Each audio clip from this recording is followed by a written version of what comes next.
A new survey released by the EAA has provided some insights into investments in East Africa, how businesses are making decisions, and what sectors are leading the way. Toby Latta is the CEO of the East African Association, and he joins me now to speak to the new survey. It's good to see you, Toby. Good evening.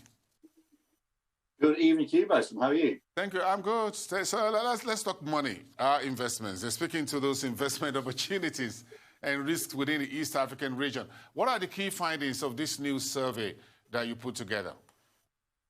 Yeah, great, Bosun. So I think what we were really pleased to see was that we've got a great deal of optimism amongst our 500 or so members who are international companies investing in the region. And I guess one of the key things that we found was the high degrees of optimism about the prospects for business growth in the region. So more than 70% said that they expected their business in the region to grow over the next couple of years.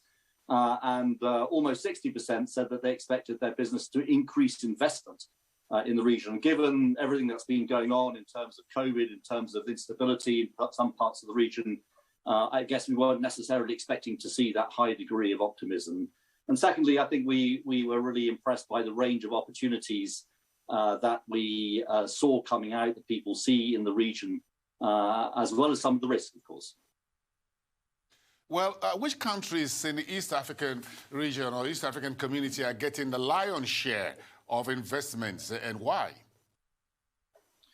So I think that there are probably the biggest concentration of investment has been for some time into Kenya. It's, I guess, the powerhouse of the region. It's a sort of the Nigeria of East Africa, if I may make that comparison.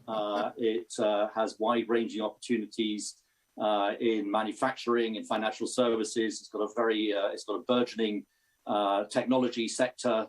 But equally, we've got big markets in Tanzania, which recently has seen a significant change for the better in terms of its politics, really welcoming investors back into the country again after a fallow period. It used to be, I guess, one of the biggest destinations for inward investment, but it's becoming that again. And we're going to be watching that a lot over the next couple of years. And then there's Ethiopia, which has had extremely high levels of growth over the last 10 years or more. And is a big, big market. Again, it's kind of the second largest country in the continent, more than 100 million people, and a lot of sectors which are currently underdeveloped. So there are plenty of opportunities there, but equally Uganda, Rwanda, we've got wide-ranging opportunities in oil, gas, mining, in financial services, really across the board. So it's a very exciting region. And don't forget also, these are countries, a whole region, which actually for the last 10 or more years has seen way above average rates of growth in their economies, 5-7% over a protracted period. If you look at the risks as well, how do they stack up? So look, I mean, the risks are obviously the flip side.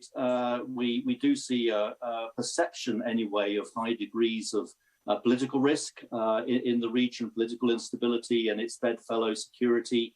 A lot of people cite corruption and governance issues. Some people talk about, irregular or unpredictable regulatory regimes. And one thing I would say about all of that is it's very often the perception. And, businesses are very resilient in the face of political risk.